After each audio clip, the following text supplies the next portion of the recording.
ಭಾರತ ಮತ್ತು ಪಾಕ್ ಮಧ್ಯೆ ಅಘೋಷಿತ ಯುದ್ಧ ಸ್ಥಿತಿ ಮುಂದುವರೆದಿದೆ. ಕಠಿಣ ಸಂದರ್ಭದಲ್ಲಿ ಪರಿಸ್ಥಿತಿ ಎದುರಿಸಲೆಂದೇ ಕೆಆರ್ಎಸ್ನಲ್ಲಿ ನಿನ್ನೆ ಅಣಕು ಕವಾಯತು ನಡೆಯಿತು. ಜನರಿಗೆ ಜಾಗೃತಿ ಮೂಡಿಸುವಂತಹ ಆಪರೇಷನ್ ಅಭ್ಯಾಸ್ ಯಶಸ್ವಿಯಾಗಿದೆ.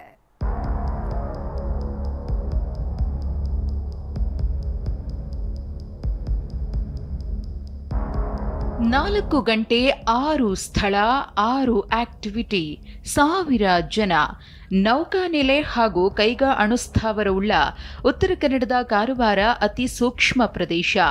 ಈ ಹಿನ್ನೆಲೆ ಜಿಲ್ಲಾಡಳಿತ ಅಲರ್ಟ್ ಆಗಿದೆ. ಜಿಲ್ಲೆಯ 6 ಕಡೆ ನಿನ್ನೆ ವಾರ್ ಮಾಕ್ ಡ್ರಿಲ್ ಮಾಡಲಾಯಿತು.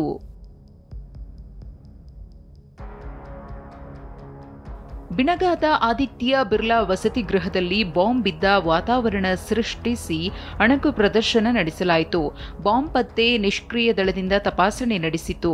ಅಗ್ನಿಶಾಮಕ ದಳ, ಎನ್ಡಿಆರ್ಎಫ್, ಪೊಲೀಸರು 40 ಜನರನ್ನ ಅಭಿ ಪಾರ್ಟ್ನರ್ಶಿಪ್ ಫರ್ಮ್ ಸ್ಟಾರ್ಟ್ ಮಾಡಬೇಕಾ ಅಥವಾ ಪ್ರೈವೇಟ್ ಲಿಮಿಟೆಡ್ ಕಂಪನಿ ಸ್ಟಾರ್ಟ್ ಮಾಡಬೇಕಾ? ಕನ್ಫ್ಯೂಷನ್ ಯಾಕೆ? ಒಬ್ಬ ಎಕ್ಸ್ಪರ್ಟ್ ಜೊತೆ ಮಾತಾಡು. ಎಕ್ಸ್ಪರ್ಟಾ? ಎಲ್ಲಿ? ಬಾಸ್ ವಾಲಾ. Be the boss. ಬೈತಕೋಲ್ ಆಸ್ಪತ್ರೆಗೆ ಸ್ಥಳಾಂತರಿಸುವ ಮಾಕ್ ಡ್ರಿಲ್ ಮಾಡಿದ್ರು.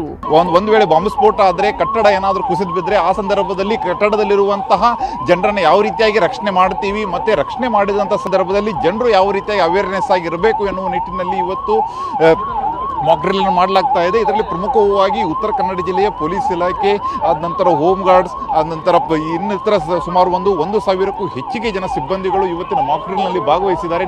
ಅತ್ತ ಗ್ರಾಸಿಂ ಕಾರ್ಖಾನೆಯಲ್ಲಿ 23 ನಿಮಿಷ ಕಾರ್ಯಾಚರಣೆ ನಡೆಯಿತು. ಕೈಗಾ, ಮುದುಗಾ, ಅಮದಳ್ಳಿ, ಕಾರವಾರ, ಹರ್ಟುಗಾದಲ್ಲಿ ಮಾಕ್ ಡ್ರಿಲ್ ಮಾಡಲಾಯಿತು. ಬೆಂಕಿ ಅವಘಡ, ಸಮುದ್ರ ತೀರದಲ್ಲಿ ಜನರ ಸ್ಥಳಾಂತರ, ಡ್ಯಾಂ ನೀರು ಸೋರಿಕೆ, ಬ್ಲ್ಯಾಕ್ಔಟ್ ಬಗ್ಗೆ ಜಾಗೃತಿ ಮೂಡಿಸಲಾಯಿತು. ನಮ್ಮ ಕಂಟ್ರೋಲ್ ರೂಮ್ಸ್ಗೆ ಏನಾದರೂ ಅಟ್ಯಾಕ್ ಆಗಿದ್ರೆ ನಮಗೆ ಆಲ್ಟರ್ನೇಟ್ ಒಂದು ಸ್ಪೇಸ್ ಇರಬೇಕು ಅಂತ ಅದು ಕೂಡ ನಾವು ಸೆಟಪ್ ಮಾಡಿ ಇವತ್ತು ಟೆಸ್ಟ್ ಮಾಡಿದ್ವಿ.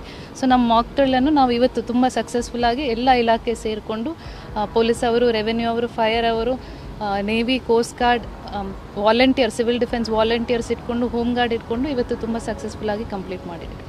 ಯುದ್ಧದ ಯಾವುದೇ ಸ್ಥಿತಿ ಎದುರಿಸಲು ದೇಶ ಸನ್ನದ್ಧವಾಗಿದೆ.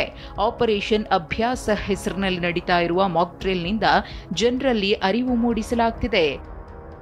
ಸೂರಜ್ ಉತ್ತೂರೆ, ಟಿವಿ9 ಉತ್ತರ ಕನ್ನಡ.